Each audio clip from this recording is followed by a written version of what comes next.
हम एक अनाउंसमेंट करने जा रहे हैं। सितंबर के महीने में कॉकरोच जनता पार्टी एक नेशन वाइड कैंपेन शुरू करने जा रही है। इस कैंपेन का नाम होगा क्या बोलती पब्लिक। पब्लिक की आवाज़ सुनने का वक्त आ चुका है और अगर आप पब्लिक की आवाज़ नहीं सुनोगे तो पब्लिक ये सड़कों पर उतरेगी। हमारे देश में एक टाइम हुआ करता था जहां पर वोटर्स सरकार चुनते थे, लेकिन आज के दौर में क्या हो रहा है, सरकार चुन रही है कि वोटर कौन होगा, सरकार चुन रही है कि कौन वोट नहीं करेगा, कौन वोट डालेगा। तो डेमोक्रेसी ऐसे नहीं चल सकती है। इस पर इलेक्शन कमीशन की जो अकाउंटेबिलिटी है वो भी फिक्स करनी पड़ेगी। हम एक अनाउंसमेंट करने जा रहे हैं। सितंबर के महीने में कॉकरोच जनता पार्टी एक नेशन वाइड कैंपेन शुरू करने जा रही है। ये एक तरीके का नेशन वाइड टूर होगा हमारा। इस कैंपेन का नाम होगा क्या बोलती पब्लिक, क्योंकि अभी जो जरूरत है वो पब्लिक की बात होने का जरूरत है। पब्लिक को अपनी बात रखनी पड़ेगी। पब्लिक की आवाज़ सुनने का वक्त आ चुका है अब, और अगर आप पब्लिक की आवाज़ नहीं सुनोगे तो पब्लिक ये सड़कों पर उतरेगी। तो इसलिए हमने जो डिसाइड किया है, क्योंकि हम वो गलती दोहराना नहीं चाहते जो आज तक इन बाकी लोगों ने दोहराई है। जंतर मंतर का जो हमारा एक्सपीरियंस रहा है, जो हमें समझ में आया है, वो ये रहा है कि इन लोगों का जो कोर फ्रस्ट्रेशन है, ये जो जेनजी है, इनका कोर फ्रस्ट्रेशन ये है कि इन लोगों को डिसमिस किया जाता है, इन लोगों को इग्नोर किया जाता है, इन लोगों से कोई बात नहीं करता है, इन लोगों से कोई पूछता नहीं है कि आपकी एक्सपेक्टेशंस क्या है, आपकी प्रॉब्लम्स क्या है, आपके सपने क्या है, इस देश को लेकर आपकी क्या उम्मीदें हैं, क्या होप्स है, ये कोई पूछता नहीं। तो हम वो गलती दोहराना नहीं चाहते। हम चाहते हैं क्योंकि इस देश की 60% पॉपुलेशन जो है वो अंडर द एज ऑफ 35 है। 65% पॉपुलेशन जो है वो अंडर द एज ऑफ 35 है। यही लोग हैं जो आगे जाकर इस देश का भविष्य है, यही लोग हैं जो आगे जाकर इस देश को चलाने वाले हैं, यही लोग हैं जो आगे जाकर इस देश को आगे बढ़ाएंगे। तो जो लोग आगे जाकर देश का भविष्य है, उन लोगों को इग्नोर करके, उन लोगों से बिना बात किए, उन लोगों से बिना एंगेज किए आप कैसे कोई पॉलिटिकल डिसीजन ले सकते हो, आप कैसे कोई पॉलिसी डिसीजन ले सकते हो, आप कैसे कोई पार्लियामेंट हो या इलेक्शन हो वहां पर डिस्कशन कर सकते हो। तो हम जो करना चाहते हैं वो करना चाहते हैं इन लोगों से stakeholder consultation, because they are the biggest stakeholder in India right now. Future उनका दाव पर है, जिंदगी उनकी दाव पर है।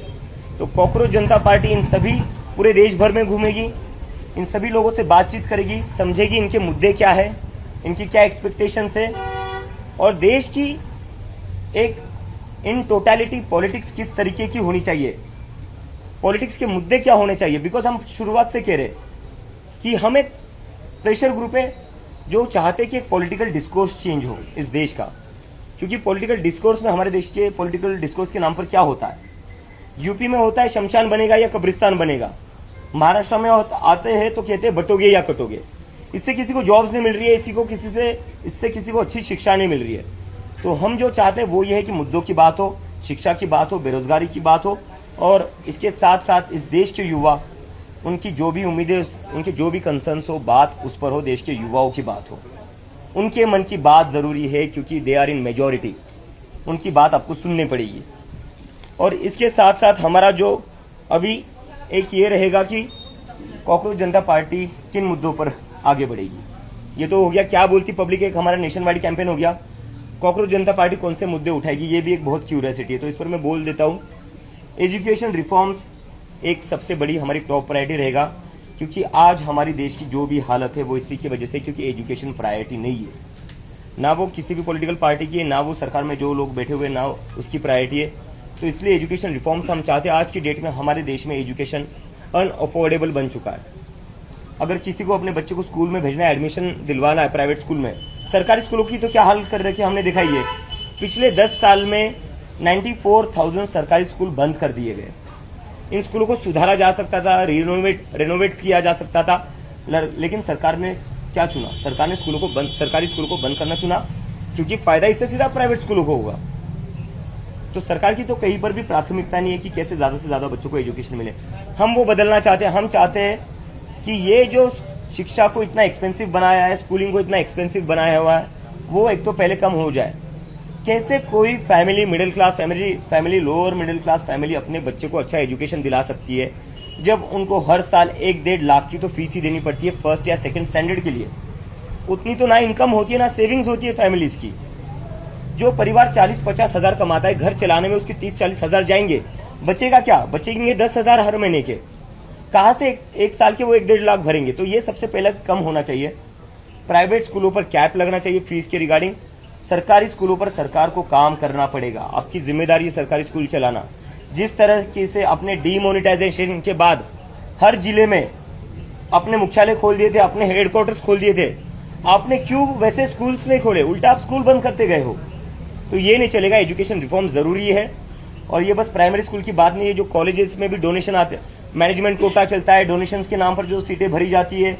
एक तो सीटें कम है हमारे देश में, कॉलेजेस में सीटें कम है, जिसकी वजह से कई लोगों का हक मारा जाता है। मैनेजमेंट कोटा के ऊपर कोई बात नहीं करता है। 25-25, 30-30 लाख देकर वहां पर सीटें भरी जाती है, उसके ऊपर कोई बात नहीं करता है। तो एजुकेशन रिफॉर्म्स को हम पुश करेंगे, जहां पर हम चाहते हैं एजुकेशन अफोर्डेबल बने। ऐसा एक भी इस देश में व्यक्ति ना हो जिसको लगे कि मेरे बच्चे को मैं पढ़ा नहीं सकता, मैं मेरे बच्चे को इंजीनियर नहीं बना सकता, मैं डॉक्टर नहीं बना सकता, मैं साइंटिस्ट नहीं बना सकता, क्योंकि मेरे पास उतना पैसा नहीं। क्योंकि डॉक्टर बाबा साहेब अम्बेडकर ने कहा था, education is a fundamental right. Education is not a business, it's a fundamental right of every kid that is born in India and we want to ensure that. उसके बाद में है इंस्टीट्यूशनल अकाउंटेबिलिटी। हमारे देश में जो कुछ हो रहा है उसके बाद से इंस्टीट्यूशनल अकाउंटेबिलिटी हमारे देश में एक बहुत ही डेंजरस सिचुएशन में है। अभी सारे इंस्टीट्यूशंस के ऊपर पब्लिक का भरोसा कम होते जा रहा है। कम क्या होते जा रहा है, गुस्सा बढ़ते जा रहा है कि अकाउंटेबिलिटी कहाँ बची इन इंस्टीट्यूशंस में। हम पॉलिटिक्स की बात करें, लोग कहते हैं कि हम सुबह किसी को एक पार्टी से चुनते हैं, वो शाम को किसी और पार्टी में होता है। सुबह हम एक सरकार के लिए वोट करते हैं, लेकिन शाम को कोई और ही सरकार बन जाती है। और जब वो नहीं होता है तो ईडी सीबीआई भेजकर पार्टियों को तोड़ा जाता है। तो एक जो पॉलिटिकल सिस्टम है उसके ऊपर से भी लोगों का भरोसा उठते जा रहा है। और अगर ऐसा चलता रहा तो इस देश के डेमोक्रेसी के लिए बहुत ही डेंजरस साइन है। दूसरा, इलेक्शन कमीशन। हमारे देश में एक टाइम हुआ करता था जहां पर वोटर्स सरकार चुनते थे, लेकिन आज के दौर में क्या हो रहा है, सरकार चुन रही है कि वोटर कौन होगा, सरकार चुन रही है कि कौन वोट नहीं करेगा, कौन वोट डालेगा। तो डेमोक्रेसी ऐसे नहीं चल सकती है।